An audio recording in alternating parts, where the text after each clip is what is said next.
Adão e Eva, no Jardim do Éden. Os patriarcas Abraão, Isaque e Jacó. E Moisés. Alguns dos personagens mais conhecidos do Antigo Testamento. Mas suas histórias são verdadeiras ou apenas mitos? Quanto mais longe formos nos textos bíblicos, mais difícil é encontrar material histórico neles. Como o livro de Gênesis é uma compilação de mitos e de histórias da criação, encontrar uma base histórica nele é muito difícil. Acompanhe arqueólogos examinando a Bíblia para determinar o que é fato ou ficção. E descubra se Moisés realmente escreveu a Bíblia hebraica.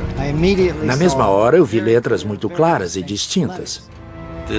Esta é ancestral da escrita hebraica. Há evidências que comprovam o êxodo do povo escolhido do Egito, ou foi apenas um pequeno grupo de cananeus que decidiu se libertar? Conheça artefatos que ajudam a datar eventos bíblicos e descubra, de acordo com arqueólogos, o que são as muralhas derrubadas por Josué. O fogo aqui foi, como posso dizer, o maior de todos os fogos. Acompanhe os especialistas enquanto procuram pontos em comum entre a ciência e as escrituras e tente desvendar os mistérios da Bíblia hebraica. Os mistérios da Bíblia hebraica.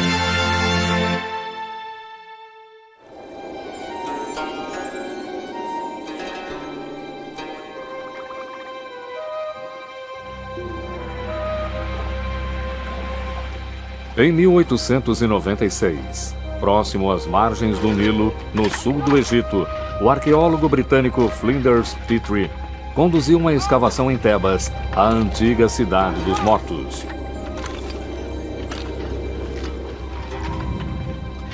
Neste local, ele fez uma das descobertas mais importantes da arqueologia bíblica. Sob as areias, surge a extremidade de um monumento real, gravado em pedra.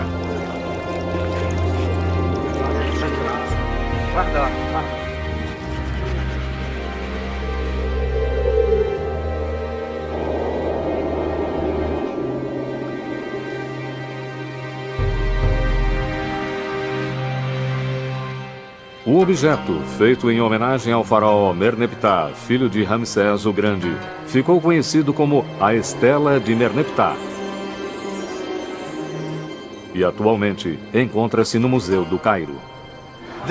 Esta estela é o que os egípcios chamavam de Estela do Triunfo, da Vitória, celebrando a vitória sobre povos estrangeiros. As inscrições em hieróglifos celebram o triunfo de Merneptah sobre a Líbia, seu inimigo a oeste. Mas quase como um adendo, a conquista de povos a leste é citada em apenas 2 linhas. Está escrito: Asquelon foi conquistada, Gezer foi conquistada, Yanoã, no norte do Vale do Jordão, foi tomada. Israel foi destruído. Sua semente não existe mais.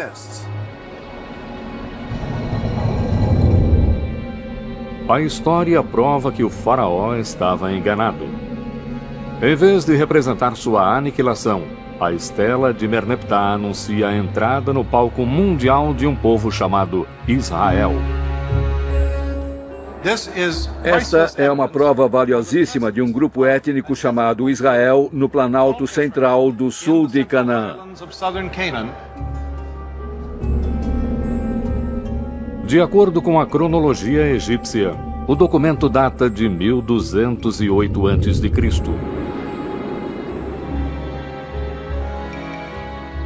A estela é uma prova convincente de que o povo israelita vivia em Canaã, na região que hoje inclui Israel e Palestina, há mais de 3.000 anos.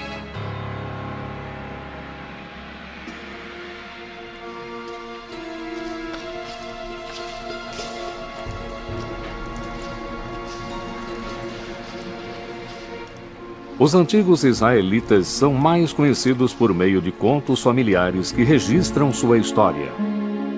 Abraão e Isaque, Moisés e os 10 Mandamentos, Davi e Golias.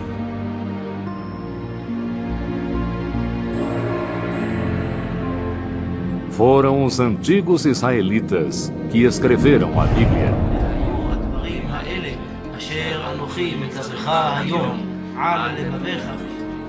Através da Bíblia hebraica, as crenças dos antigos israelitas sobreviveram e se tornaram o judaísmo, uma das religiões mais praticadas e mais antigas do mundo. E foram os judeus que deram ao mundo um importante legado, a crença em um único Deus.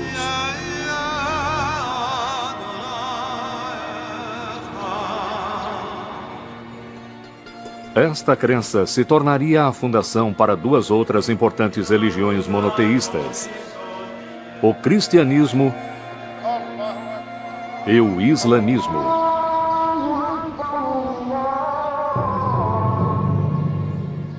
Também chamada de Antigo Testamento, para diferenciá-la do Novo Testamento, que descreve os eventos do início do cristianismo, a Bíblia hebraica e a crença monoteísta são parte integrante da cultura mundial. No entanto, nos tempos antigos, todos os povos, incluindo egípcios, gregos e babilônios, adoravam vários deuses, normalmente na forma de ídolos.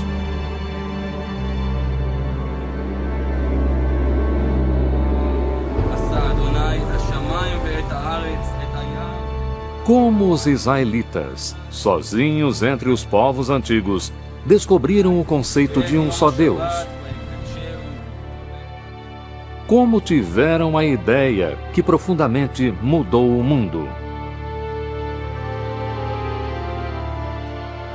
Agora, arqueólogos e historiadores apresentam uma nova teoria que promete revelar não só fatos históricos, mas um significado mais profundo que os autores da Bíblia pretendiam transmitir.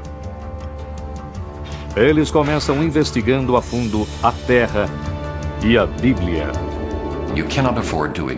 Não podemos ignorar o texto bíblico, ainda mais se pudermos detectar a verdade por trás dessas histórias. E também existem os dados arqueológicos. O que acontece quando o texto e artefato apontam para a mesma direção? Nesse caso, teremos um terreno histórico muito firme.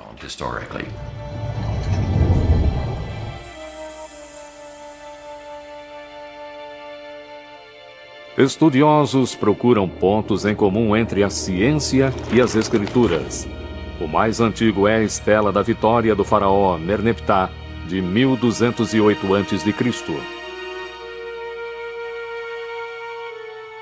Tanto a Estela quanto a Bíblia afirmam que os israelitas viviam na região de Canaã, que atualmente inclui Israel e Palestina.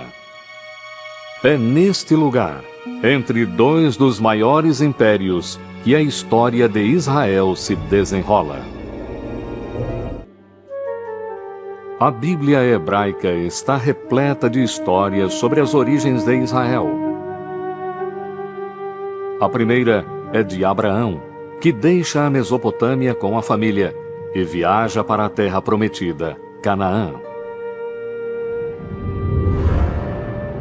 O Senhor disse a Abraão: sai de tua terra, da casa de teu pai, e vai para a terra que eu vou te mostrar. Farei de ti uma grande nação e te abençoarei, engrandecerei o teu nome. Gênesis 12, versículos 1 e 2. Segundo a Bíblia, esta promessa estabelece uma aliança, um contrato sagrado entre Deus e Abraão. Para celebrar a aliança, Abraão e todos os homens seriam circuncidados. Seus descendentes seriam o povo escolhido. Eles frutificariam, multiplicariam e habitariam todas as terras entre o Egito e a Mesopotâmia. Em troca, Abraão e seu povo, que se tornaria os israelitas, deveriam adorar um único Deus.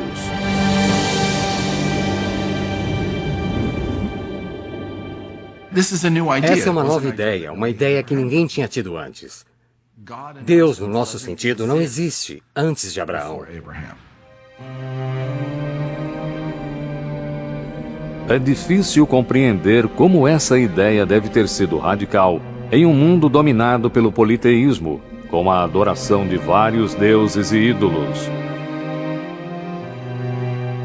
A narrativa de Abraão faz parte do primeiro livro da Bíblia, Gênesis, juntamente com Noé e o dilúvio, e Adão e Eva. Embora transmita uma mensagem poderosa, até hoje não há evidências arqueológicas ou textos fora da Bíblia que a corrobore. Quanto mais longe for no texto bíblico, mais difícil é encontrar material histórico nele.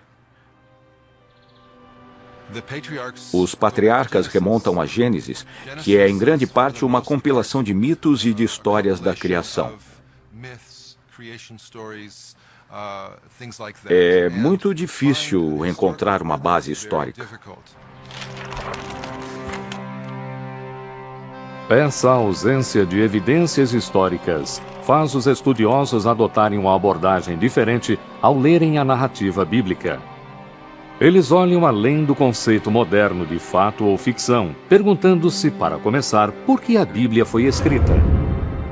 O Senhor disse a Moisés: escreve estas palavras, pois baseado nelas faço aliança contigo e com Israel.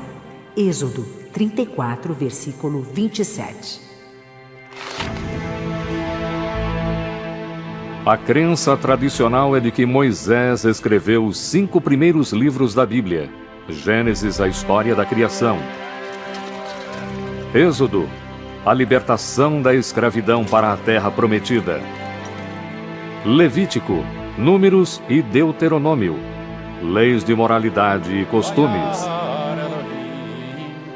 Eles são lidos até hoje e juntos formam a Torá, também chamada de os 5 livros de Moisés. A crença de que Moisés escreveu pessoalmente os 5 primeiros livros da Bíblia não foi contestada até o século XVII. Algumas questões foram levantadas. Por exemplo, o fim do último livro, o livro de Deuteronômio, descreve a morte e sepultamento de Moisés. E alguns rabinos disseram: Moisés não poderia ter escrito essas palavras porque ele estava morto e sendo enterrado.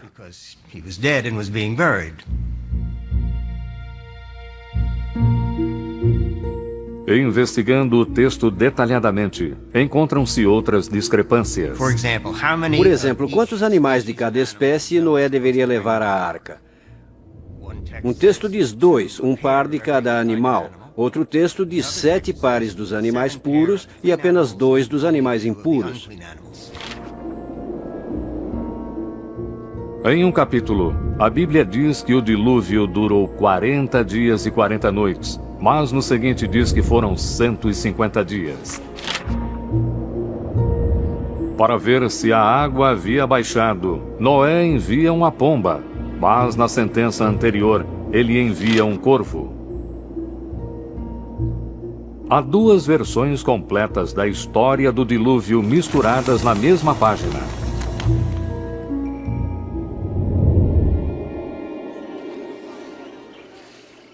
Várias outras discrepâncias semelhantes sugerem que a Bíblia teve mais de um escritor.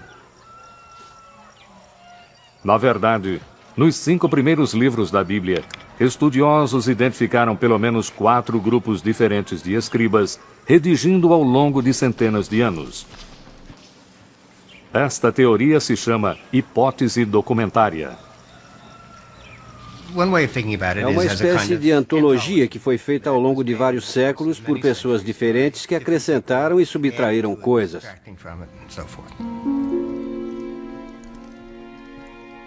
Mas quando a Bíblia começou a ser escrita?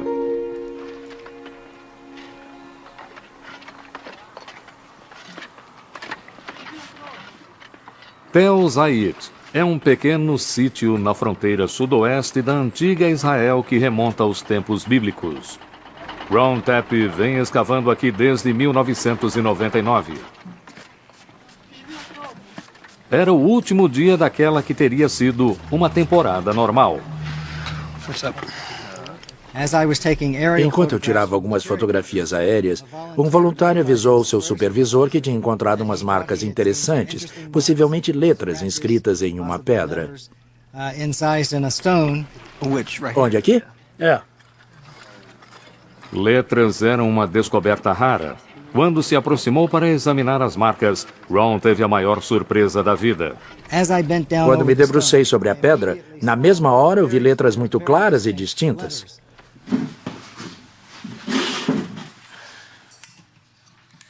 Ron retirou a rocha e a levou ao laboratório em um quibutz próximo.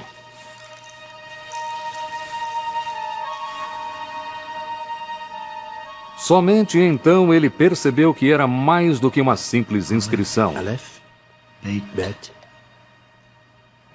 Gimel, Dalet. Percebi que a inscrição era um abecedário, ou seja, não uma narrativa, mas as letras do alfabeto semita escritas na ordem correta.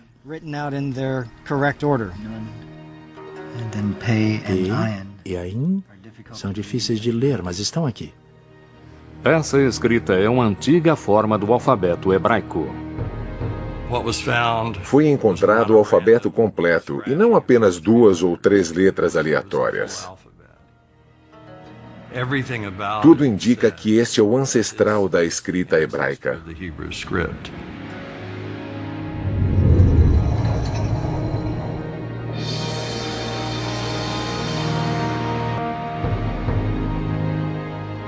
O abecedário de Tel Zait é o mais antigo alfabeto hebraico já descoberto. Ele data de 1000 a.C. Desta forma, a Bíblia hebraica poderia ter começado a ser escrita nessa época.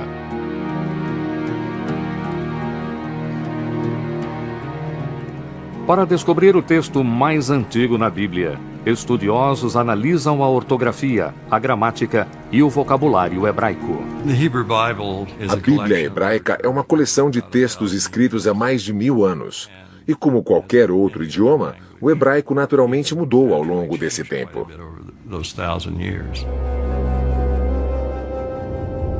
Estudiosos examinam a Bíblia no hebraico original em busca da linguagem mais arcaica e, portanto, das passagens mais antigas. Eles as encontram em Êxodo, o segundo livro da Bíblia. Precipitou no mar os carros do faraó e seu exército. A elite das tropas afogou-se no Mar Vermelho. Êxodo 15, versículo 4. Esta passagem, conhecida como Canção do Mar, é o clímax do Êxodo. A história da escravidão dos israelitas no Egito e de como Moisés os conduziu à liberdade. Em toda a Bíblia, nenhum outro evento é citado mais vezes do que o Êxodo. Com o desenvolvimento da escrita hebraica, a Canção do Mar pode ter sido escrita por volta de 1000 a.C., época do alfabeto de Tapi. Mas ela provavelmente foi recitada na forma de poema muito antes do surgimento da escrita hebraica. Deve ter sido uma história contada na forma poética que podia ser recitada em volta de uma fogueira. Assim como nossos poemas são mais fáceis de lembrar do que textos em prosa, achamos que a poesia é passada de uma geração a outra muito antes de a história ser escrita. Se a poesia do Êxodo é tão antiga, é possível que o relato tenha fundamento histórico?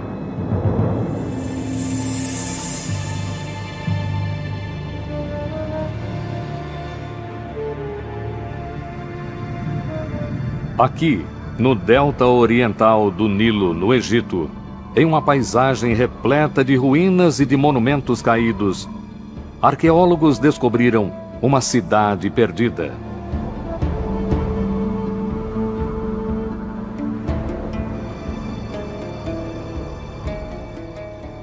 Escrito nos monumentos encontrados no local está o nome de Ramsés II, um dos mais poderosos governantes egípcios.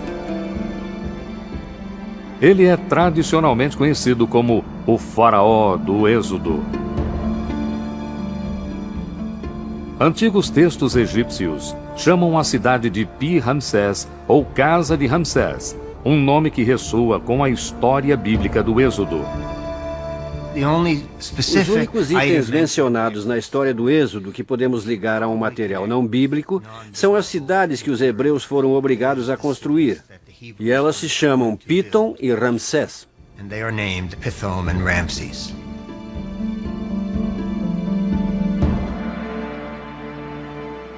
Historiadores concordam que a cidade bíblica de Ramsés é a antiga cidade egípcia Pi-Ramsés.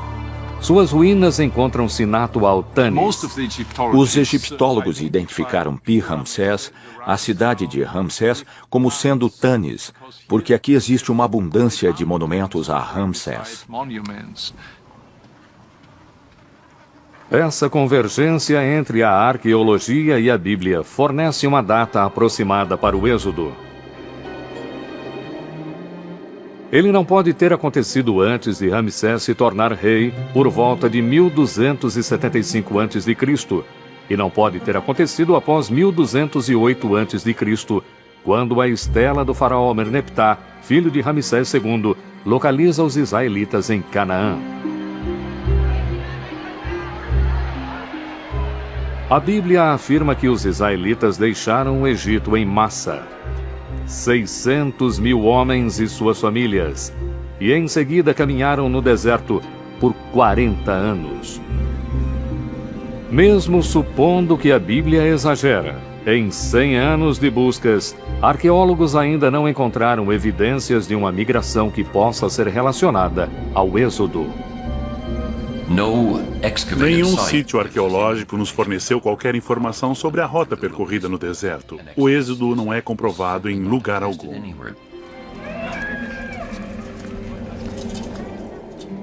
Após o Êxodo, a Bíblia afirma que Deus finalmente leva os israelitas à terra prometida, Canaã. A arqueologia e fontes externas à Bíblia revelam que Canaã era composta de cidades-estado fortificadas, cada uma delas com o próprio rei, todos servindo ao Egito e seu faraó. Os cananeus, povo do Oriente Próximo que prosperava há milhares de anos, adoravam vários deuses na forma de ídolos. A Bíblia descreve como um novo líder, Josué, conduz os israelitas a Canaã em uma campanha militar relâmpago. O povo inteiro lançou, então, o grito de guerra enquanto ressoavam as trombetas. Logo que o povo, ao ouvir a trombeta, deu seu grito, desabaram de repente as muralhas. Josué 6, versículo 20. Nos anos 1930, o arqueólogo John Garston escavou em Jericó a primeira cidade cananeia na campanha de Josué. Ele descobriu evidências claras de destruição e declarou ter encontrado as muralhas derrubadas por Josué.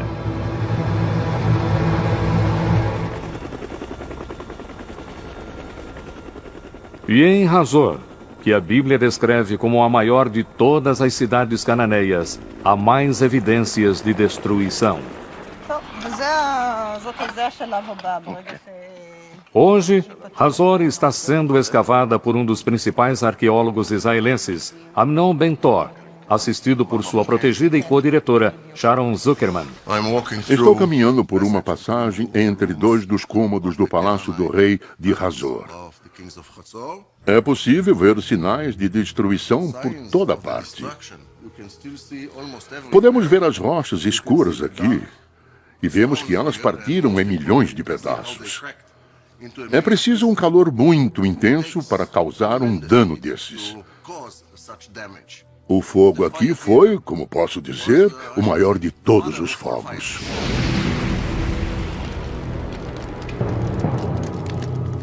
Entre as cinzas foi encontrada uma estátua profanada, possivelmente do rei ou do deus patrono de Hazor. A cabeça e as mãos foram cortadas, aparentemente pelos conquistadores da cidade. O fogo marcou o fim de Hazor. Primeira pergunta: quem fez isso? Quem estava por perto? Quem é candidato? Em primeiro lugar, os egípcios. Eles não fazem qualquer referência a Hazor.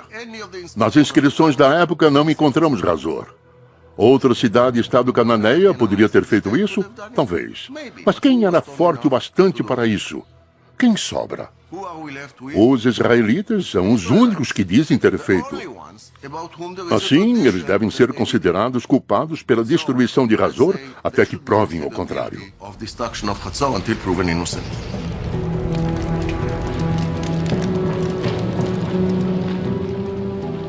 E a outra cidade-estado cananeia destruída por Josué e seu exército de israelitas. Ela se chama Ai e foi descoberta no atual território palestino da Cisjordânia. Aqui o arqueólogo Hani Nur Eldin e sua equipe estão encontrando evidências de uma rica cultura cananeia. Primeiro surgiu a aldeia, que tornou-se uma cidade, e foi feita uma fortificação cercando o local.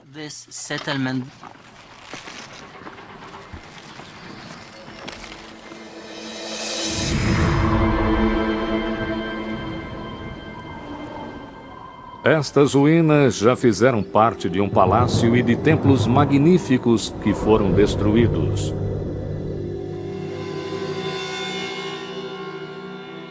Mas ao datarem a destruição, os arqueólogos descobriram que ela aconteceu cerca de 2.200 anos antes de Cristo.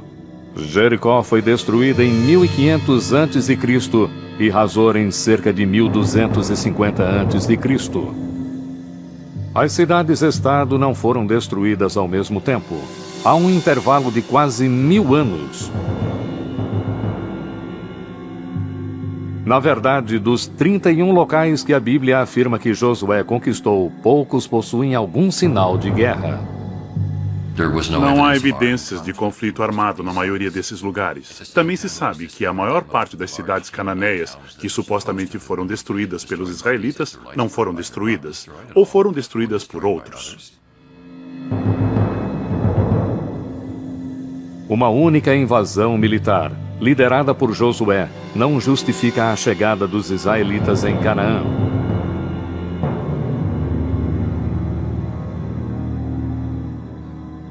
No entanto, a destruição de Hazor coincide com a época em que a estela de Merneptah localiza os israelitas em Canaã. Então, quem destruiu Hazor? Amnon Ben-Tor acredita que os israelitas destruíram a cidade. Mas sua co-diretora Sharon Zuckerman tem outra opinião. A última destruição consistiu na mutilação de estátuas de reis e deuses. Não há quaisquer sinais de guerra ou de qualquer tipo de conflito. Não há armas nas ruas, como vemos em outros locais destruídos por estrangeiros. As escavações revelam que Hazor tinha uma cidade baixa, onde viviam populares, servos e escravos, e uma cidade alta ocupada pelo rei e pela elite. Sharon descobriu nos palácios da elite áreas de ruínas e abandono. Para os arqueólogos, são sinais de uma cultura em declínio e de uma rebelião interna.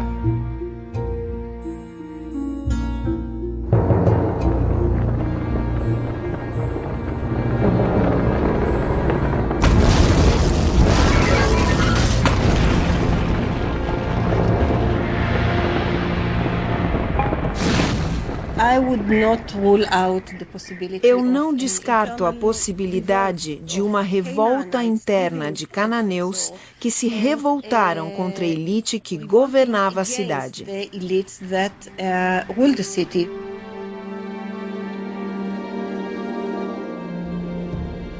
De fato, todo o sistema cananeu de cidades-estado, incluindo Hazor e Jericó, cai por terra. A arqueologia e textos antigos comprovam que isso se deve a um longo período de declínio e de revoltas que se espalhou pelas regiões da Mesopotâmia, do Mar Egeu e do Império Egípcio por volta de 1200 a.C.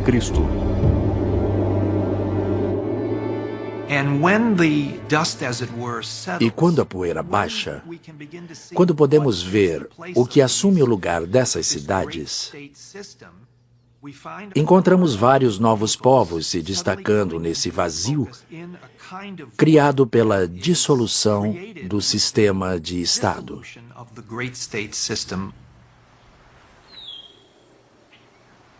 Seria possível encontrar os israelitas entre esses novos povos?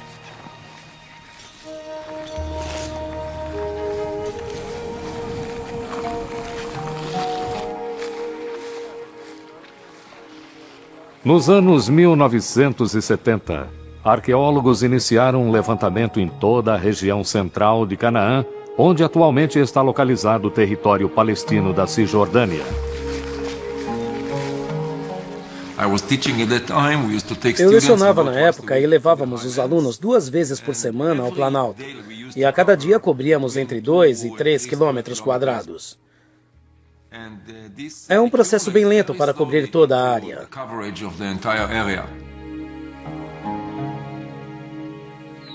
Israel Finkelstein e um grupo de arqueólogos cobriam uma grande área coletando todos os fragmentos de cerâmica antiga encontrados na superfície. Ao longo de 7 anos, ele cobriu quase 1.000 quilômetros quadrados, classificando a cerâmica e localizando os achados em um mapa. No início, os pontos no mapa não representavam nada para mim, mas aos poucos comecei a notar algumas coisas.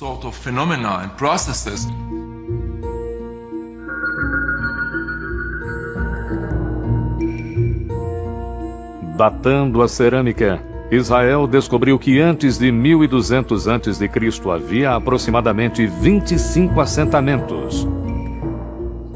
Ele estima que a população total desses assentamentos era de 3.000 a 5.000 habitantes. Apenas 200 anos depois, há um grande crescimento no número de assentamentos e de habitantes. De repente, há um grande crescimento populacional. Estamos falando de 250 sítios. E a população cresce 10 vezes, de pouco mais de 1.000 para 45.000 pessoas. É um aumento muito grande e não ocorreu de forma natural. Esse índice era impossível nos tempos antigos.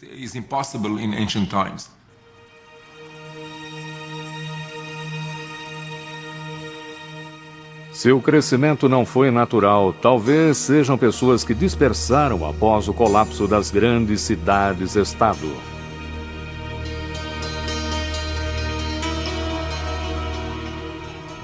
A partir de então, evidências de uma nova cultura são descobertas. Um tipo de habitação simples nunca antes visto. E que fica no local exato em que a estela de Merneptah e a Bíblia localizam os israelitas. Os locais onde existem essas habitações no país são onde os israelitas viviam. São chamadas de casas israelitas ou casas do tipo israelitas. As pessoas que habitavam esses vilarejos viviam numa sociedade mais ou menos igualitária, porque não há grandes instalações arquitetônicas. Se observarmos os achados, eles são relativamente pobres. A cerâmica é bem simples. Não quero ofender os primeiros israelitas, mas há pouquíssima arte. Curiosamente, a cerâmica encontrada nesses locais é muito semelhante à encontrada em antigas cidades cananeias como Hazor.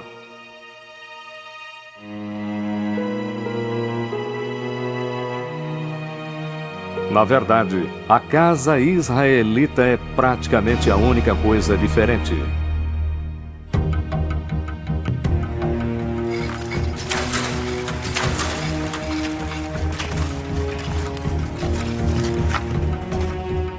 Essas semelhanças estão levando os arqueólogos a uma conclusão surpreendente quanto às origens dos antigos israelitas. A ideia é de que grande parte dos primeiros israelitas não eram cananeus. Os israelitas sempre estiveram na terra de Israel. Eles eram nativos, mas pertenciam a um grupo diferente, eram basicamente os desprovidos. Assim, trata-se de um movimento de pessoas, não uma invasão de hordas armadas vinda de fora, e sim de uma revolução social e econômica. Textos antigos descrevem como os governantes egípcios e seus reis vassalos cananeus oprimiam as classes mais baixas com altas taxas e até escravidão. Uma nova teoria com base em dados arqueológicos sugere o que aconteceu em seguida. Com o declínio desse sistema social opressivo, famílias e tribos de servos, escravos e cidadãos comuns viram a chance e a aproveitaram. Em busca de melhores condições de vida, eles abandonaram as velhas cidades-estado e se dirigiram ao Planalto. Livres da opressão do passado, eles emergiram em um novo local, como um novo povo, os israelitas.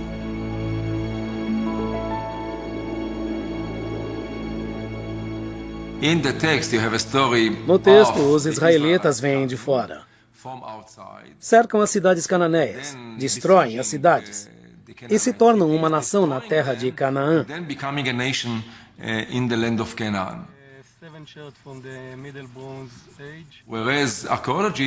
A arqueologia diz o oposto.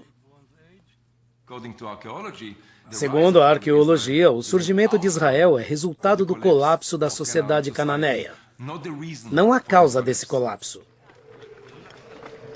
A arqueologia revela que os israelitas eram originalmente cananeus.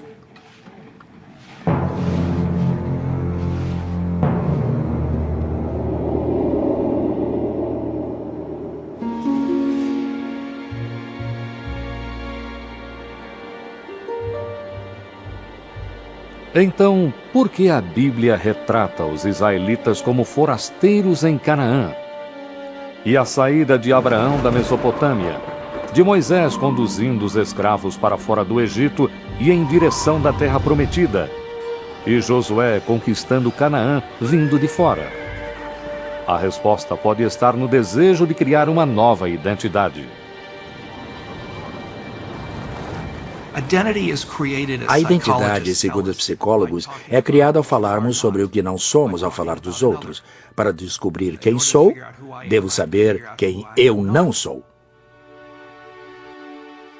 Uma ausência clara nos vilarejos israelitas são os grandes palácios e as cerâmicas extravagantes associadas aos reis e à elite de Canaã. Os israelitas não gostavam do sistema cananeu e se definiam em contraste com esse sistema.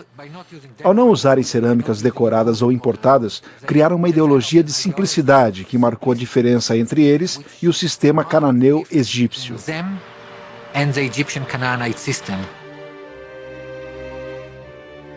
Se os israelitas queriam se dissociar do passado cananeu, que melhor forma haveria do que criar uma história em que os destruía?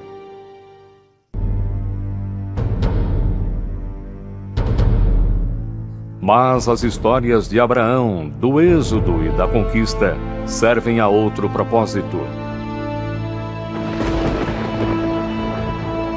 Elas celebram o poder do que a Bíblia afirma ser a principal distinção entre os israelitas e todos os outros povos: seu Deus. Mais tarde, no judaísmo, o nome de Deus foi considerado tão sagrado que jamais deveria ser falado. Não sabemos exatamente o que significa, nem como era pronunciado, mas parece que era o nome pessoal do Deus de Israel. Assim, seu título era Deus, e seu nome eram essas 4 letras, YHWH, que provavelmente eram pronunciadas Yahvé.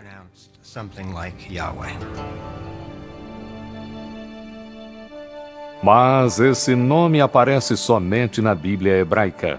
Não é citado em textos ou histórias cananeias. Então, onde os israelitas acharam seu Deus?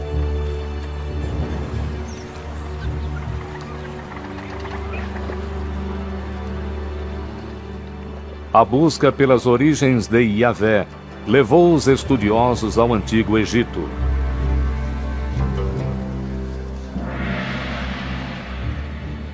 Aqui, na cidade real de Karnak, por mais de 1000 anos, faraós celebraram seu poder com estátuas, obeliscos e murais nas paredes dos templos.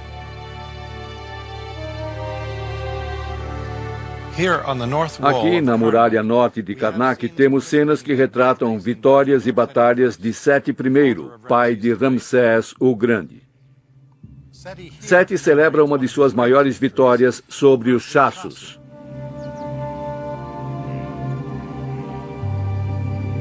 O povo Chasso vivia no deserto do sul de Canaã, onde atualmente estão a Jordânia e o norte da Arábia Saudita, e na mesma época em que os israelitas surgiram. Segundo textos egípcios, um dos lugares onde viviam chamava-se YHW, que provavelmente pronunciava-se Yahu, o nome de seu deus patrono. O termo Yahu é bem semelhante a Yahvé, nome do deus israelita.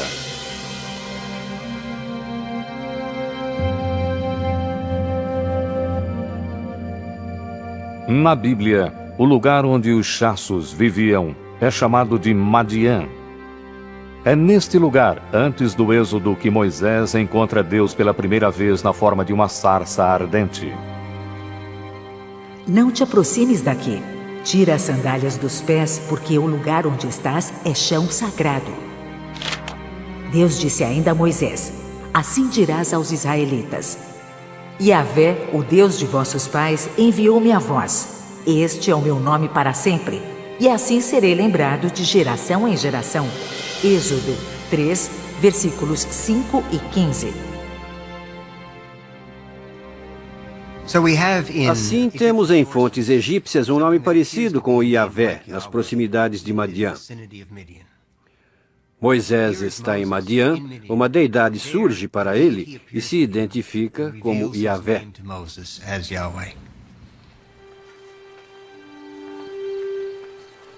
Essas conexões surpreendentes estão levando estudiosos da Bíblia a reexaminarem a história do Êxodo. Embora não haja provas para corroborar uma migração em massa, alguns acreditam que um pequeno grupo de fato escapou do Egito. No entanto, não eram israelitas e sim escravos cananeus. Na viagem de volta a Canaã, passaram por Madian, onde ouviram histórias do deus Chasso Yahu. Foi um grupo de pessoas que fugiu do Egito e teve uma experiência divina. Era um grupo pequeno em termos demográficos, mas importante ideologicamente.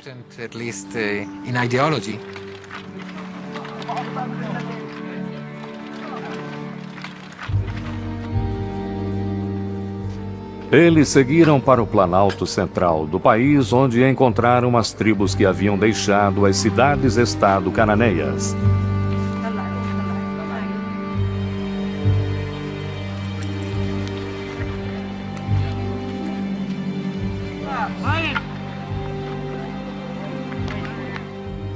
Suas histórias de libertação ressoaram nesta nova sociedade igualitária. Os ex-escravos atribuíam sua liberdade ao Deus que haviam conhecido em Madian e que passaram a chamar de Yahvé. Eles espalharam a ideia de um Deus que representava liberdade. Liberdade para as pessoas ficarem com os frutos do próprio trabalho.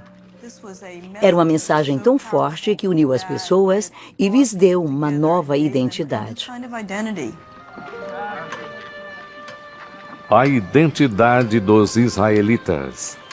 Eles eram uma combinação de cananeus libertados, escravos fugitivos e até de nômades que se estabeleciam. A Bíblia os chama de multidão misturada. De acordo com a Bíblia hebraica, Israel no início era uma aglomeração variada, e sabemos que isso acontece agora. Mas aquelas pessoas foram unidas por uma nova visão, e o espírito revolucionário estava presente desde o início. O povo escolhido pode ser, na verdade, de pessoas que escolheram ser livres. A história de sua fuga, contada inicialmente por meio da poesia, ajudou a forjar uma identidade coletiva entre as tribos. Mais tarde, quando escrita, tornou-se o tema central da Bíblia, o Êxodo e a libertação divina. Libertação concedida por um Deus de Madiã, exatamente onde a Bíblia relata, adotado por israelitas para representar o êxodo da escravidão à liberdade.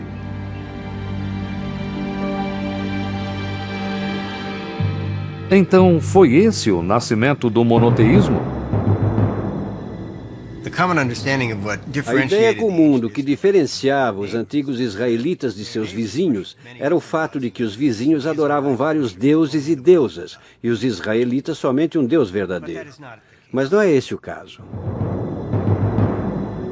Esta estatueta de touro, que representa El, o deus-chefe das deidades cananeias, é um dos milhares de ídolos encontrados em sítios israelitas. Os israelitas muitas vezes adoravam outros deuses. Não deviam fazer isso, mas faziam.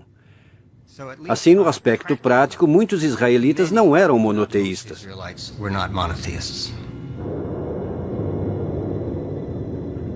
De acordo com essa evidência arqueológica, o modelo de adoração israelita de um único Deus é questionável. Mas palavras, pensamentos e ideias têm o poder de criar. Ao tentarem se definir como um povo único que adorava um único Deus, os escritores da Bíblia hebraica plantaram uma semente que por fim floresceu e se tornou a base para o monoteísmo praticado pelas 3 principais religiões do mundo atualmente. Sejam escritas por Moisés ou por escribas, as histórias do Antigo Testamento estão gravadas nos corações de milhões que encontram conforto e fé nas palavras da Bíblia.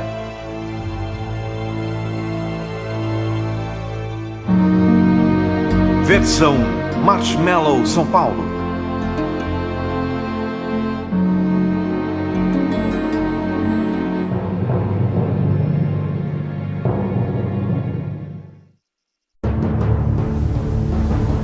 Deus está morto. Ou pelo menos essa foi a impressão que tiveram os ancestrais dos judeus em 586 a.C. Jerusalém e o templo ao seu Deus estão em chamas. A nação de Israel, fundada pelo rei Davi, é dizimada. Podia parecer o fim, mas na verdade era o início. Pois em meio à destruição surge um livro sagrado, a Bíblia. E uma ideia que mudará o mundo, a crença em um único Deus. Agora, uma história provocante surge a partir de descobertas vindas do passado e da Bíblia. Queríamos estudar a possibilidade de as ruínas do Palácio do Rei Davi estarem aqui. Um quebra-cabeça arqueológico reúne as peças do mistério sobre quem escreveu a Bíblia, quando e por quê. Ficou claro que era um pergaminho minúsculo. Agora, ciência e escrituras convergem para criar uma nova história de um antigo povo, Deus e a Bíblia. Os mistérios da Bíblia hebraica.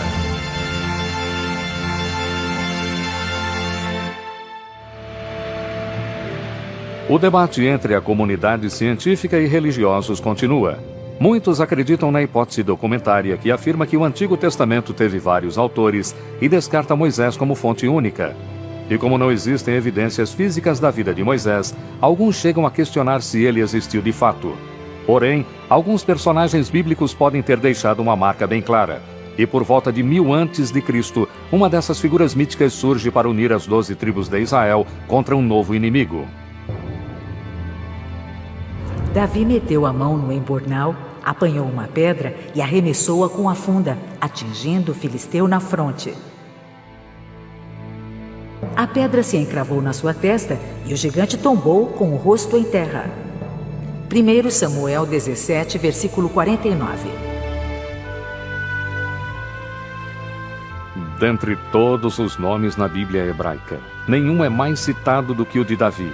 Segundo as Escrituras, Davi criou um reino que se estendia do Egito à Mesopotâmia e que fez de Jerusalém sua capital real. E em uma nova aliança, Deus promete a Davi que seus descendentes governarão para sempre. O filho de Davi, Salomão, constrói o templo onde Yahvé, agora o Deus nacional de Israel, ficará por toda a eternidade. O reino de Davi e Salomão, a nação unida sob Deus, de acordo com a Bíblia.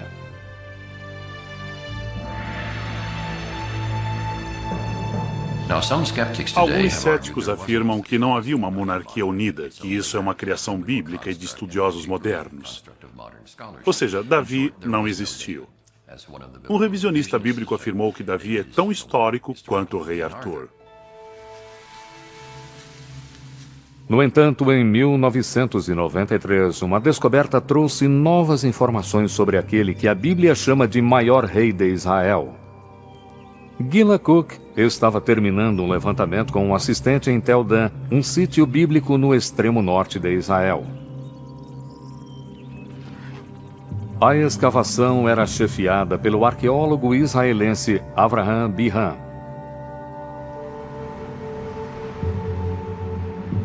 Era o fim do dia e Gila estava fazendo as últimas medições quando ouviu um grito vindo de baixo.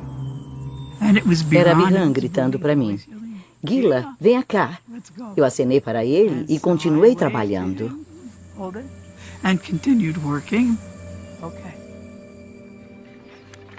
Após ser chamada pela segunda vez, Gila reuniu seus instrumentos e seguiu colina abaixo. Eu cheguei lá, larguei minha sacola, meu quadro e coloquei-os no chão. Mas uma coisa chamou a atenção de Gila. Uma pedra com riscos aparentemente aleatórios, mas que eram, na verdade, escritos antigos. Desta vez, ela gritou por Bihan. Ele olhou para a pedra, olhou para mim e disse, meu Deus!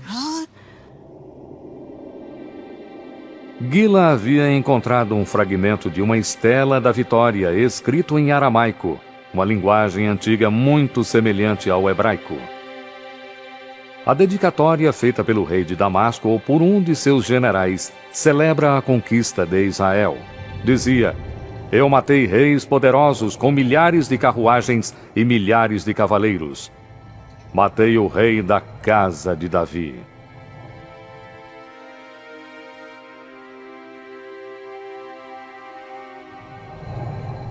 Essas palavras, a casa de Davi, fazem desta uma descoberta fundamental. É uma prova convincente de que Davi realmente viveu. Diferente do livro de Gênesis, as histórias dos reis de Israel tiram a narrativa bíblica do reino das lendas e lhes garantem um lugar na história. Quando a cronologia bíblica dos reis de Israel pode ser comparada com inscrições históricas, como a estela de Tel Dan, é possível obter-se datas relativamente confiáveis. O rei Davi é o mais antigo personagem bíblico cuja existência foi confirmada pela arqueologia. E muitos concordam que ele viveu por volta do ano 1000, no 10º século antes de Cristo. Será possível que parte da Bíblia tenha sido escrita durante o reinado de Davi? O mais antigo alfabeto hebraico descoberto por Ron Tapp em Tel Zait fornece uma pista intrigante. A pedra foi escrita com o alfabeto e em seguida usada na construção de uma muralha, cuja estrutura foi destruída pelo fogo por volta do 10º século a.C. A descoberta foi ainda mais significante porque Tel Zait era um local muito distante nos limites do reino de Davi. Se havia um escriba que sabia escrever o alfabeto num lugar tão distante, no extremo ocidental do reino, certamente haveria escribas muito mais capacitados na capital. Esses escribas poderiam estar na corte do rei Davi e de seu filho Salomão? Poderiam ter sido eles os primeiros escritores da Bíblia?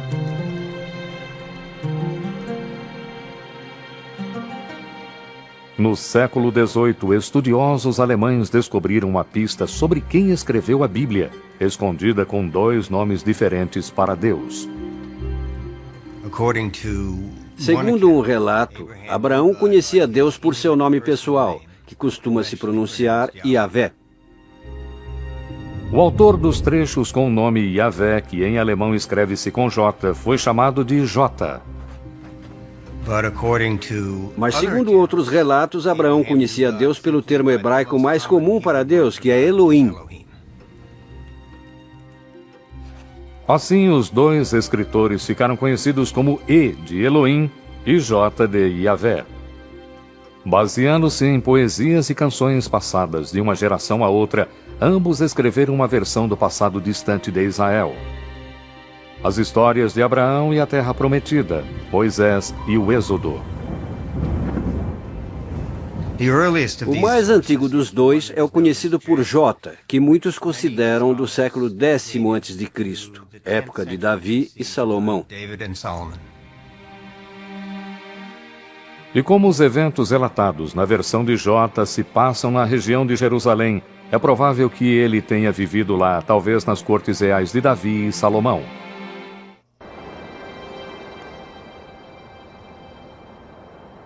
Há mais de 100 anos, arqueólogos procuram em Jerusalém evidências do reino de Davi.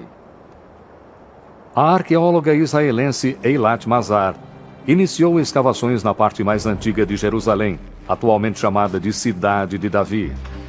No entanto, a região foi palco de conflitos, destruições e reconstruções ao longo de milhares de anos, e seria difícil encontrar provas de eventos bíblicos. Mas então, começaram a surgir grandes muralhas, com 3 metros de espessura, às vezes 5 metros, e vão para todas as direções. Vem do leste, avança 30 metros para o oeste e ainda não encontramos o fim dela. muralhas tão grandes só podem fazer parte de uma enorme edificação. E Mazar acredita que até agora as escavações representam somente 20% da área total. Uma estrutura tão grande mostra centralização e capacidade de construção. Só pode ser uma estrutura real.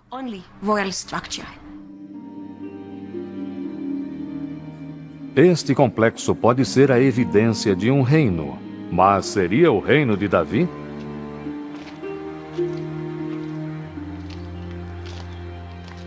Para pertencerem ao palácio de Davi, as muralhas precisariam existir na época em que ele viveu, por volta de 1000 antes de Cristo.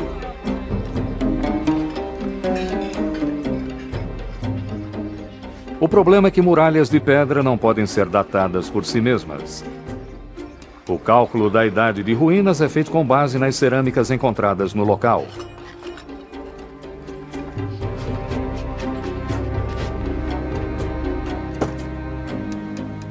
A datação das cerâmicas baseia-se em dois conceitos. O estilo evoluiu de modo uniforme ao longo do tempo, e quanto mais fundo se escava, mais longe no tempo se vai. Se o estilo A vem do extrato mais profundo, ele naturalmente é mais antigo que o estilo B, que vem do extrato superior.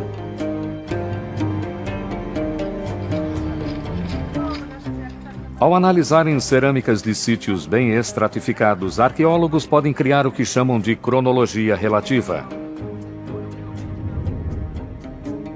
Mas essa cronologia flutua no tempo, sem uma data específica. Para fixar essa cronologia, William Foxwell Albright, considerado o pai da arqueologia bíblica, usou eventos mencionados na Bíblia e em textos egípcios e mesopotâmios para designar datas e estilos de cerâmicas. A cronologia de Albright, ligeiramente modificada, é usada por Mazar para datar sua descoberta. A maior parte dos arqueólogos utiliza o mesmo sistema. este teria sido realmente o palácio de Davi?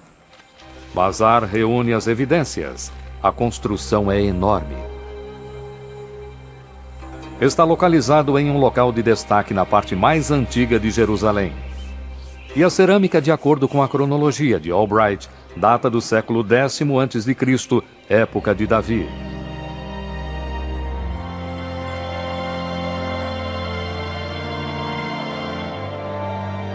Mazar acredita ter de fato encontrado o Palácio de Davi.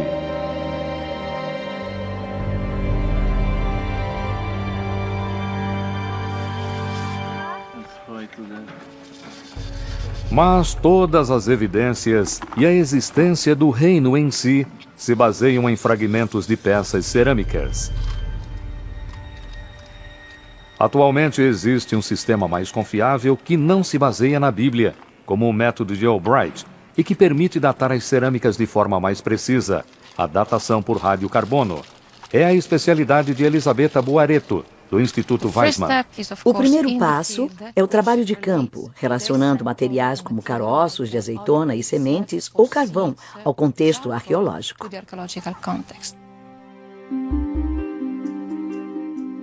Se um caroço de azeitona for encontrado na mesma camada que uma peça cerâmica, o carbono no caroço poderá ser usado para datar a cerâmica. Quando o caroço morre, seu carbono 14 radioativo decai em um ritmo constante ao longo do tempo, o que não acontece com o carbono 12. Analisando o índice de degradação do carbono 14 em relação ao carbono 12, Elisabetta pode determinar a idade do caroço de azeitona, que por sua vez pode ser usado para datar a cerâmica. As amostras de carbono coletadas datam as cerâmicas, que Albright associa à época de Davi e Salomão, em torno de 75 anos depois. Para eventos que aconteceram há tanto tempo, a diferença pode parecer insignificante. Mas se Elisabetta estiver certa, o Palácio de Davi e o antigo alfabeto hebraico precisam ser deslocados no tempo. Isso os colocaria na época dos reis Henri, Acabe e sua esposa Jezabel, todos seguidores do deus cananeu Baal.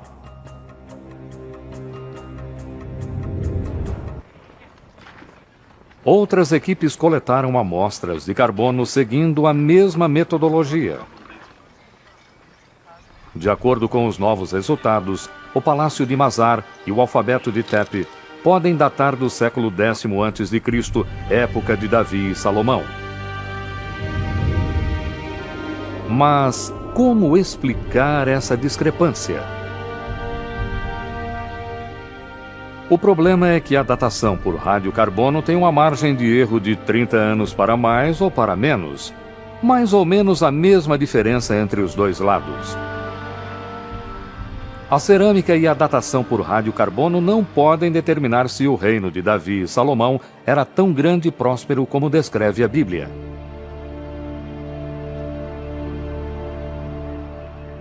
Felizmente, a Bíblia oferece pistas de outros lugares onde procurar evidências desse reino. Segundo a Bíblia, Davi conquistou o reino, mas seu filho Salomão foi o grande construtor. Eis a relação dos trabalhos que o rei Salomão impôs para a construção da casa do Senhor: o muro de Jerusalém, Hazor, Megido e Gazer. 1 Reis 9, versículo 15.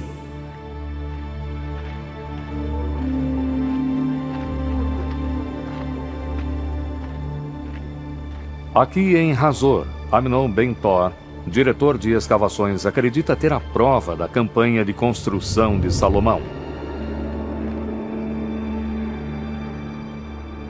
O chamado Portão de 6 Câmaras é uma enorme entrada fortificada com torres e salas de guardas. O predecessor de Ben-Tor, Igal Yadin, foi quem descobriu a estrutura. Era um portão com 6 câmaras. E Yadin imediatamente lembrou que um portão muito parecido foi escavado em Gaza. E a Universidade de Chicago escavou este portão aqui em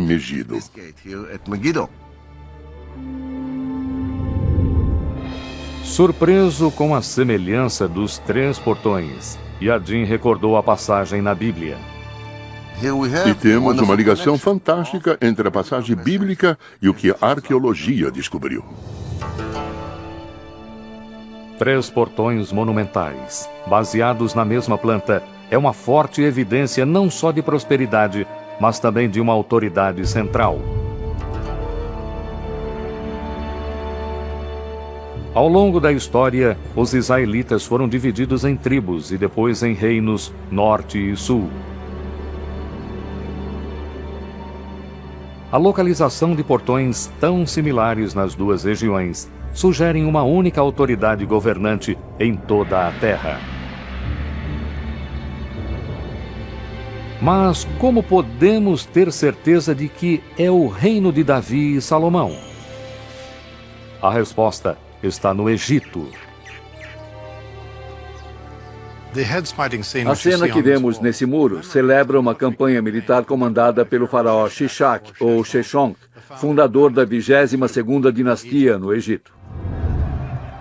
No 5º ano do reinado de Roboão, o rei Shishak do Egito atacou Jerusalém e levou os tesouros da casa do Senhor e os tesouros do palácio real. Levou tudo. 1 Reis 14, versículos 25 e 26. A importância disso, ao fixar uma das mais antigas datas em que a história do Egito coincide com a história bíblica, é muito grande e precisa ser levada em conta.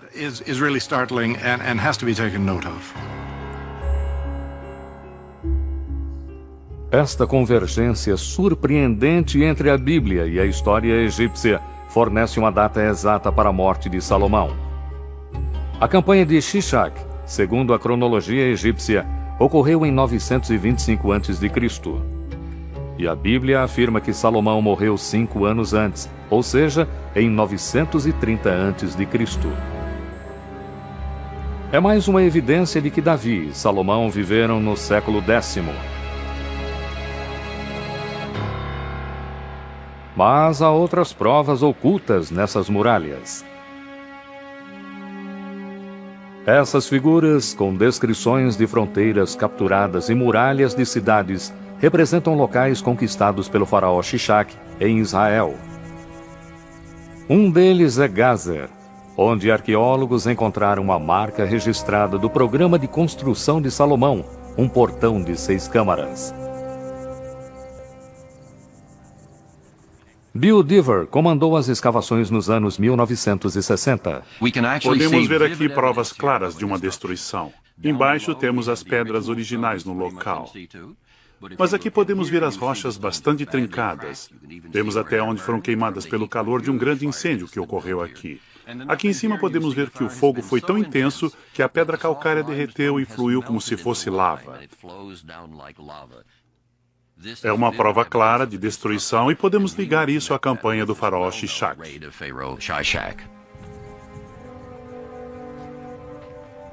E se o portão foi destruído por Shishak em 925 a.C., é provável que tenha sido construído durante a vida de Salomão, que morreu 5 anos antes. Embora alguns arqueólogos ainda discordem, essa convergência de Bíblia, cronologia egípcia e os portões de Salomão é uma forte evidência de que existiu um grande reino na época de Davi e Salomão, dominando toda Israel, norte e sul, com a capital em Jerusalém.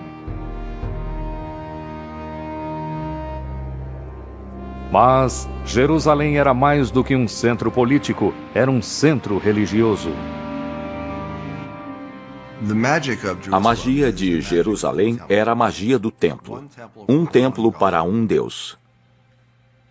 Dessa forma, Jerusalém e o templo emergem como símbolos poderosos não só da unicidade de Deus, mas também da unicidade do povo judeu.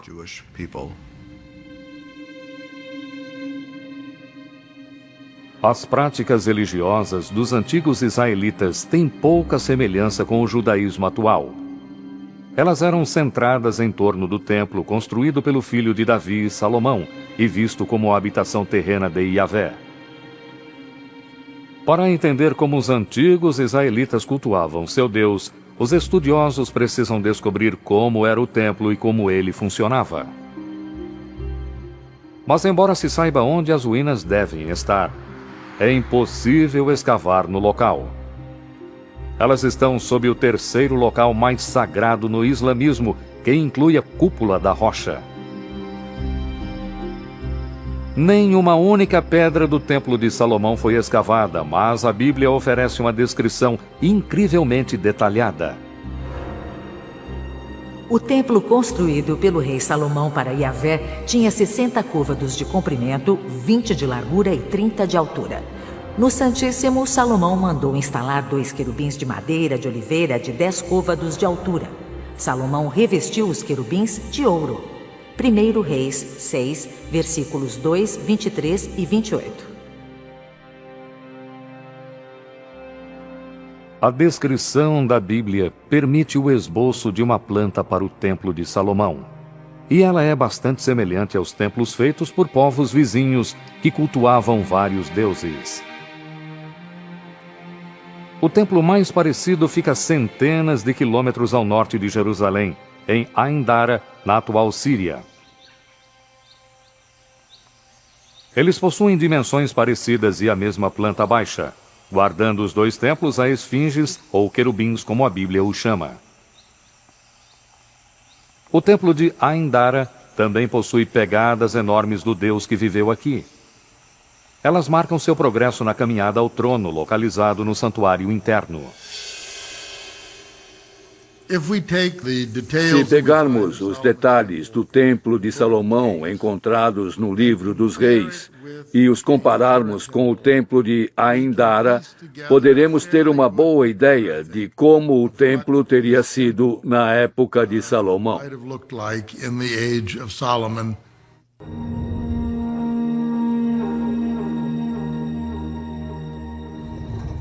Agora é possível reconstruir com alguma segurança o Templo de Salomão e a forma como os antigos israelitas cultuavam seu Deus.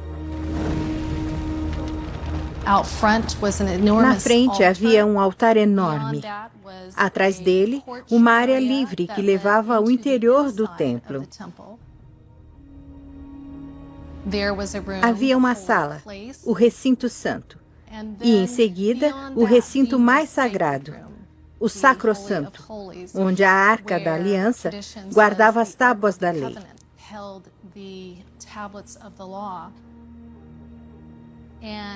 E esse recinto era considerado o local mais sagrado na Terra, porque era onde Deus podia ser encontrado.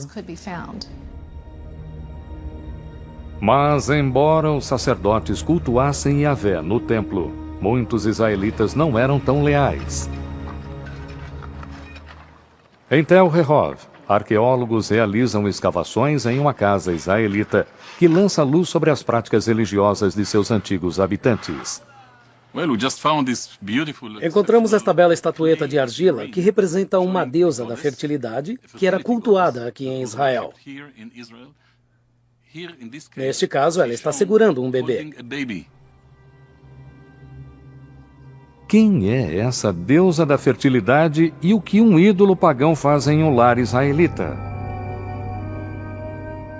Evidências de sua possível identidade surgiram em 1968.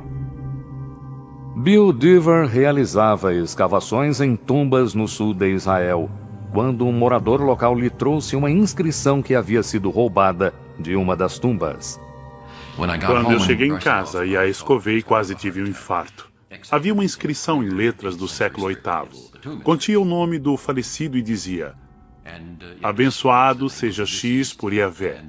Era hebraico bíblico, mas dizia por Yahvé. E sua Azera. E Azera é o nome da deusa mãe cananeia.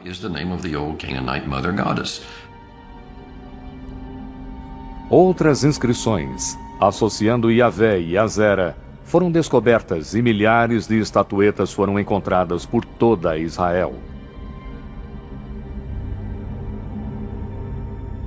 Muitos acreditam que este é o rosto de Azera. Bill Dever concluiu que Deus tinha uma esposa.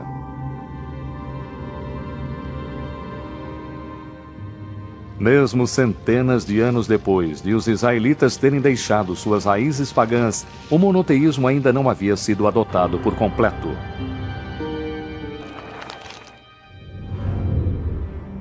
Quanto mais eu os chamava, tanto mais se afastavam de mim. Sacrificavam aos Baals e queimavam incenso às imagens esculpidas. Oséias 11, versículo 2. Os israelitas tinham feito um contrato com Deus. Se o cumprissem, Deus os recompensaria. Se o quebrassem, Ele os puniria. Ele os puniria usando poderes estrangeiros como instrumentos. Os eventos confirmaram as previsões dos profetas. Pouco depois da morte de Salomão, as 10 tribos do norte de Israel se rebelaram e formaram o Reino do Norte. Então um novo e poderoso inimigo saiu da Mesopotâmia para criar o maior império que o Oriente Próximo já havia conhecido: os assírios. Inúmeros textos e relevos assírios documentam seu domínio sobre Israel e Judá.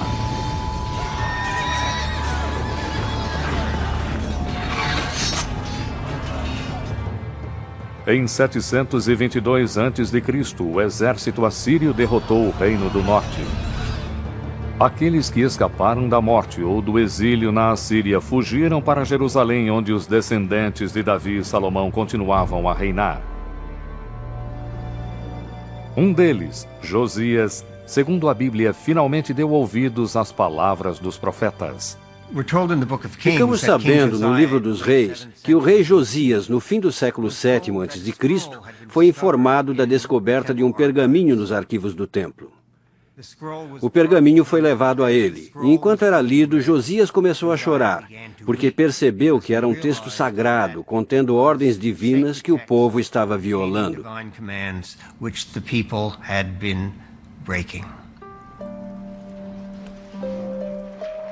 Acredita-se que o pergaminho perdido faça parte do 5º livro da Torá, Deuteronômio, um detalhado código de leis e costumes. Ele inspirou outro grupo de escribas no século VII a.C., conhecidos como escritores D.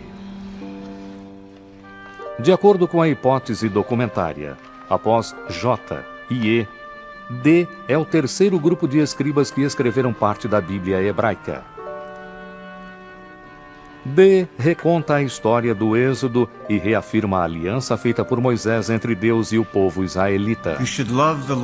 Você deve amar o Senhor seu Deus porque Ele o ama. Ele o ama mais do que a qualquer outra nação. Assim, o amor divino por Israel requer em contrapartida uma lealdade exclusiva a Deus.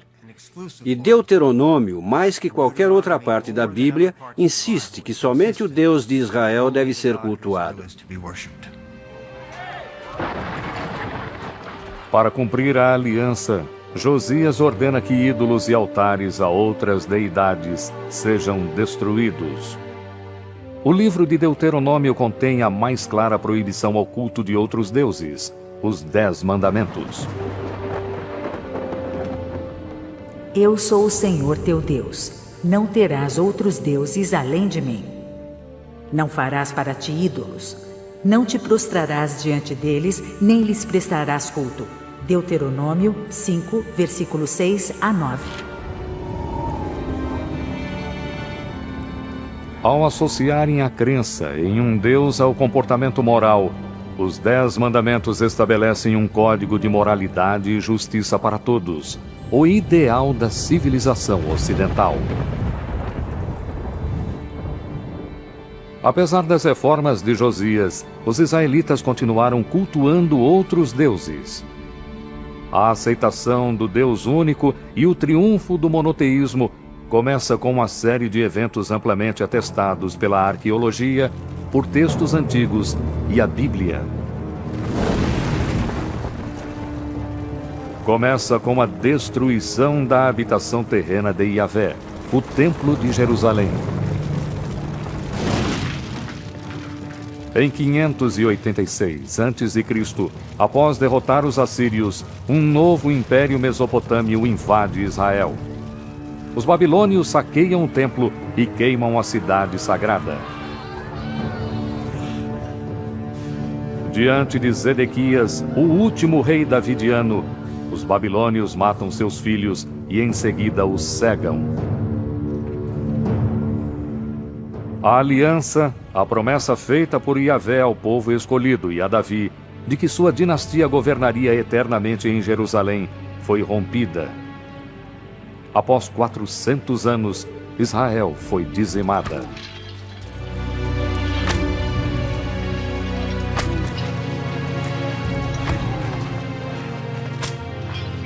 Os sacerdotes, profetas e escribas israelitas são acorrentados e levados à Babilônia.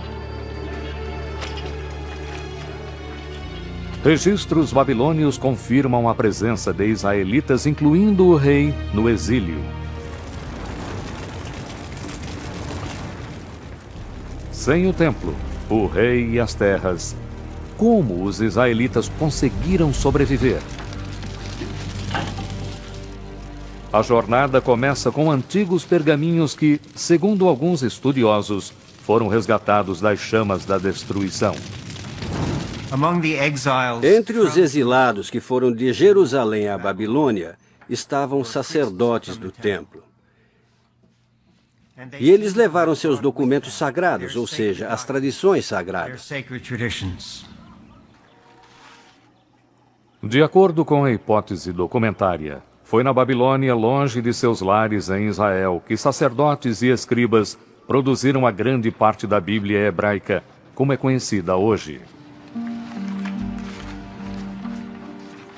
Esses escritores são identificados, entre os estudiosos, pela letra P.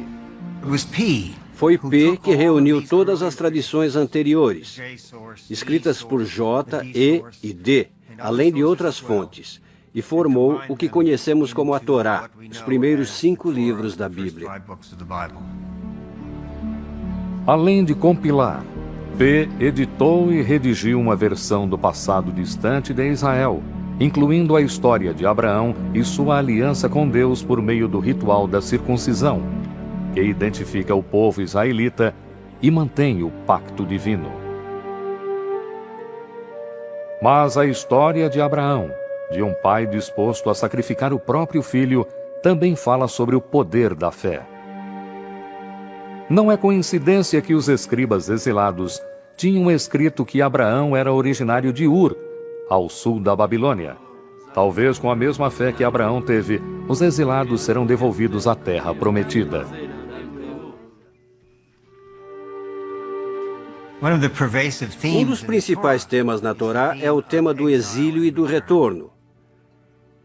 Abraão vai ao Egito e volta de lá. Os israelitas vão ao Egito e saem. Para os exilados na Babilônia, no século VI a.C., o tema deve ter tido um forte impacto. Deus, que tinha agido em favor deles no passado, voltaria a agir novamente. Os israelitas ainda tinham um problema. Como em uma terra estrangeira, sem o templo e os sacrifícios, poderiam eles se redimir aos olhos de Yahvé?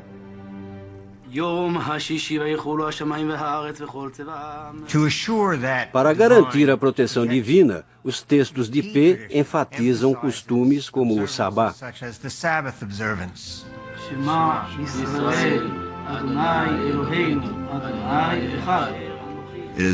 Foi durante esse período que os exilados perceberam que, mesmo longe de sua terra, sem um templo, sem os sacerdotes, sem reis, eles ainda eram capazes de cultuar Deus, ser leal a Ele e seguir os mandamentos.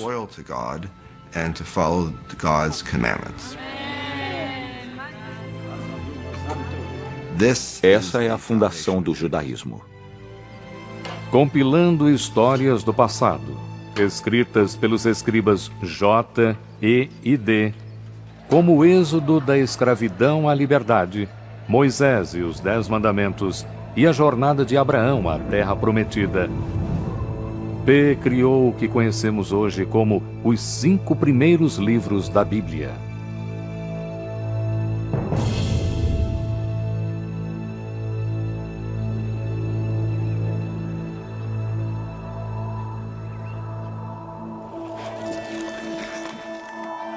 Embora essa teoria seja amplamente aceita, é muito difícil encontrar evidências físicas de textos bíblicos do exílio ou de períodos anteriores.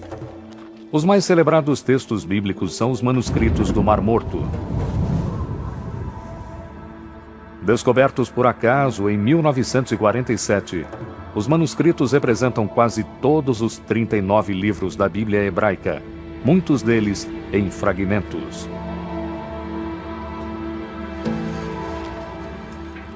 Eles existiram por terem sido guardados num ambiente perfeito para a preservação, o deserto quente e seco.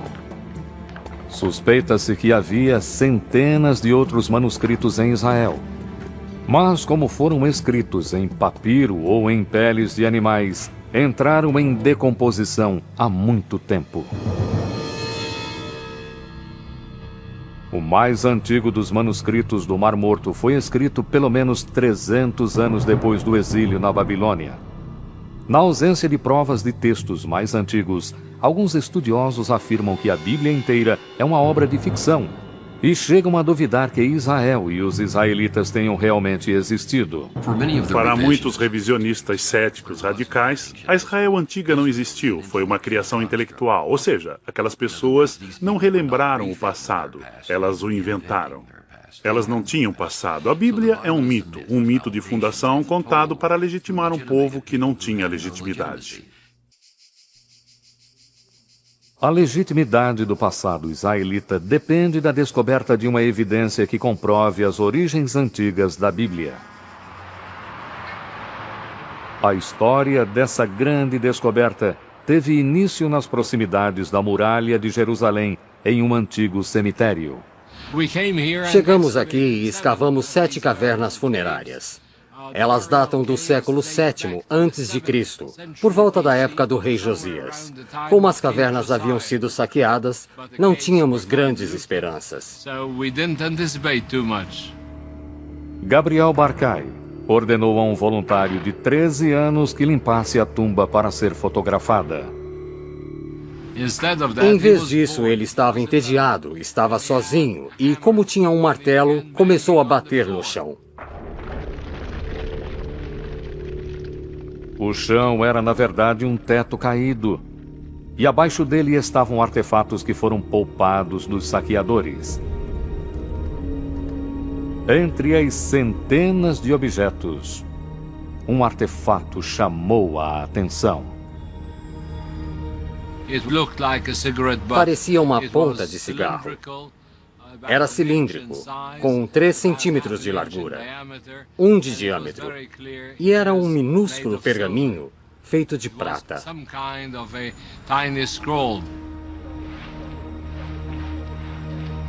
Um segundo pergaminho, pouco menor, também foi encontrado, e ambos foram levados ao laboratório do Museu de Israel. No entanto, o desdobramento dos pergaminhos para ver se havia alguma inscrição poderia destruí-los completamente. Andy Vaughan foi um dos epigrafistas envolvidos no projeto. A arqueologia é uma ciência destrutiva. Para aprender alguma coisa, é preciso destruir o que está lá. Gabriel Barkay e a equipe tinham que decidir entre desenrolar os pergaminhos ou preservá-los. Eles decidiram correr o risco, e em retrospectiva, podemos dizer que não podiam estar mais corretos.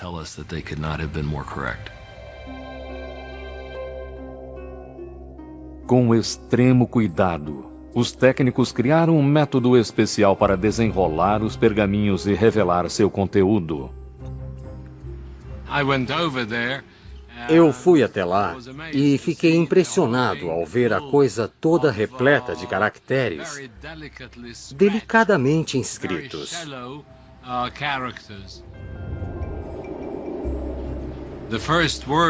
A primeira palavra que pude decifrar na hora foi YHWH, que é o nome de Deus escrito de uma forma impronunciável. Investigações posteriores revelaram novos textos e uma oração bastante familiar, ouvida em sinagogas e igrejas até hoje. O Senhor te abençoe e te guarde. O Senhor faça brilhar sobre ti sua face e se compadeça de ti. O Senhor volte para ti o seu rosto e te dê a paz.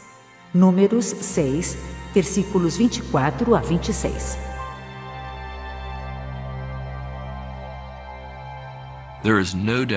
Não há dúvida de que eles continham a bênção sacerdotal encontrada em Números 6.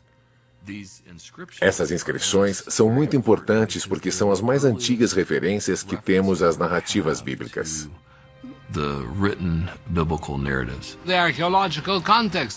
O contexto arqueológico é muito claro, porque foram encontrados com cerâmicas do século VII a.C. Além disso, a paleografia, o formato das letras, aponta para o século VII a.C., sem qualquer dúvida. Os pergaminhos com a bênção sacerdotal foram produzidos 400 anos antes dos manuscritos do Mar Morto. É uma descoberta impressionante e prova que ao menos alguns versos da Bíblia foram escritos durante o reinado dos descendentes do rei Davi. Ao fornecerem textos anteriores ao exílio na Babilônia, os pergaminhos de prata confirmam que a Bíblia hebraica foi criada a partir de poesias, tradições orais e orações que remontam à época dos escritores D, e talvez além, até os escritores E e J. Como estudiosos modernos imaginavam, a Torá, os primeiros 5 livros da Bíblia, ganhou sua forma final durante o exílio na Babilônia. No entanto, apequenados diante da imponência dos templos e das estátuas gigantescas de deuses babilônios, os israelitas também precisam confrontar a pergunta fundamental: por que seu Deus Yahvé os abandonou? Foi nesse momento que concluíram que o politeísmo os levou à queda. Existe de fato somente um Deus. Os israelitas abandonam a tolice do politeísmo. O monoteísmo triunfa, e esse fato é comprovado pela arqueologia. Antes da destruição do primeiro templo, em qualquer parte do território da Judéia que escavemos, encontramos santuários e encontramos milhares de estatuetas, até mesmo em Jerusalém. Mas após a destruição não há nenhuma. E estamos falando de milhares antes e nenhuma, absolutamente nada depois. O monoteísmo está bem estabelecido, firmemente estabelecido. Por isso, algo grande aconteceu, e é muito difícil detectar. Foi experiência vivida na época do exílio. Através da experiência no exílio e da escrita da Bíblia, nasceu o conceito de Deus que conhecemos atualmente. Os pergaminhos que registram a relação dos israelitas com seu Deus é hoje a Bíblia hebraica. O Antigo Testamento, um texto sagrado para mais de 3 bilhões de pessoas. Por meio da escrita, um culto antigo tornou-se uma religião moderna, e a deidade israelita Yahvé se transformou no Deus das 3 maiores religiões monoteístas.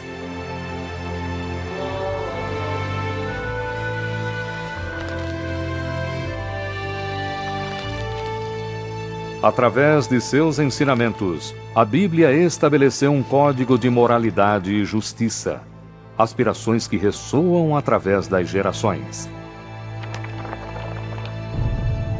Mais do que fato ou ficção, na intersecção entre ciência e escrituras, é uma história que começou há mais de 3.000 anos e que continua até hoje.